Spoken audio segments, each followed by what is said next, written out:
An insider from the Bill and Melinda Gates Foundation has broken their silence, revealing the details of a multi-year chemtrails operation designed to slowly but surely sterilize the public.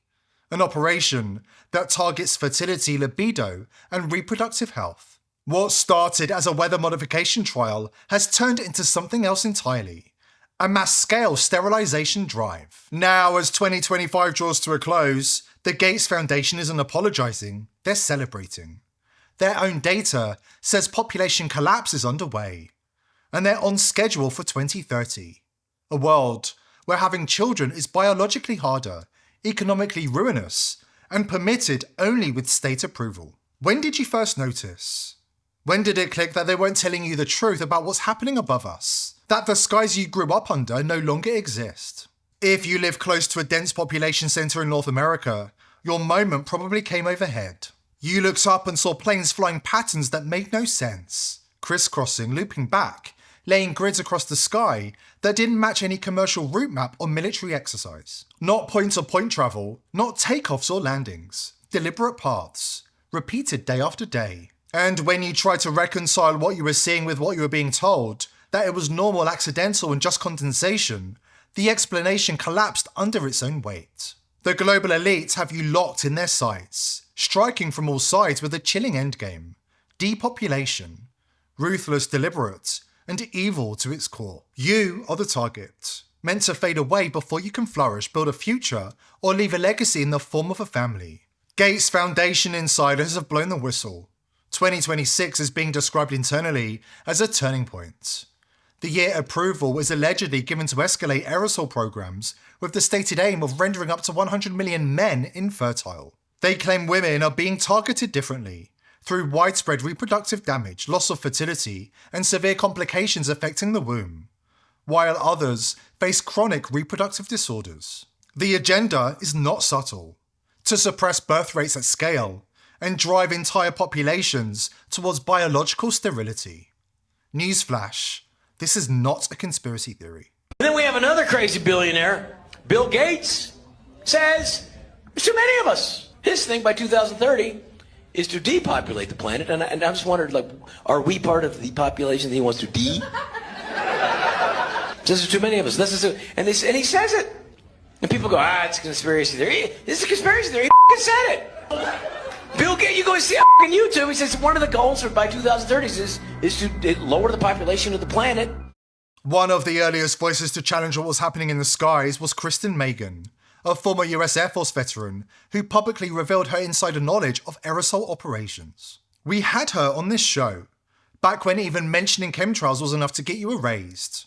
Her testimony became a red pill moment for millions, setting the foundation for the mainstream red pilling that followed. And now, with fertility collapsing and questions no longer deniable, her latest warning takes on a much darker context.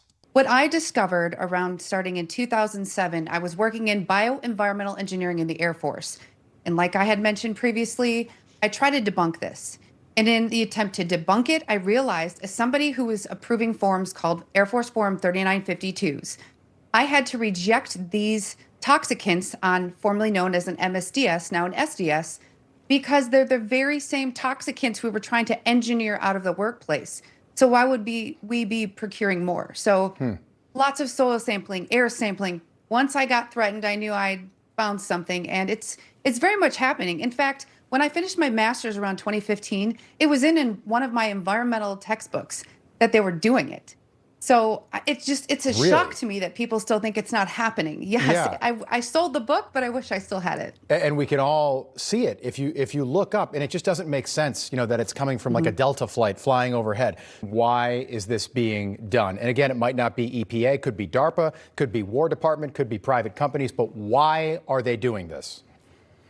I think there's a multitude of reasonings. You control the weather, you can handicap many people. We did it flooding the Ho Chi Minh Trail.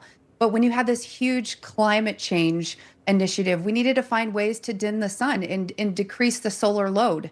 So this is fear-based. And I also think it's financially incentivized through betting on crops. And again, handicapping anyone in war. Yeah, so it kind of takes away the organic from anything organic you're buying, because this is then sprayed into the air, and then and gravity brings it down. Eventually, the rain brings it down, and it is all over all of us. What are these crops doing to people? Or I'm sorry, these chemicals doing to people? Well, a lot of them are heavy alkaline metals and salts. And what they do, again, is that synergistic toxicity. You're breathing it in, you have the dermal absorption and an inhalation. And it does depend on relative humidity and different weather patterns. Like I live in Michigan, so we have all seasons in the same day. Right. So the dissipation rates are faster. When you ingest that, it is eating away at your gut health. And the thing is when they're using strontium and barium, those things bioaccumulate in the bones, and it also displaces potassium. And if anyone's ever had low potassium, you know that causes a massive issue with your nerves and your heart, and it can mimic a heart attack. So we're getting massively bombarded because, again, different routes of exposure. And depending on where you live, you can be more exposed already because you have background elements in your drinking water. Jeez, it's so scary. They've poisoned the air, water and food with hidden threats. And now the Bill and Melinda Gates Foundation are celebrating what they just revealed was their holy grail all along: the collapse of fertility in the Western world. After the break, we hear from the Gates Foundation insider, who reveals that Gates marks creation itself for undoing.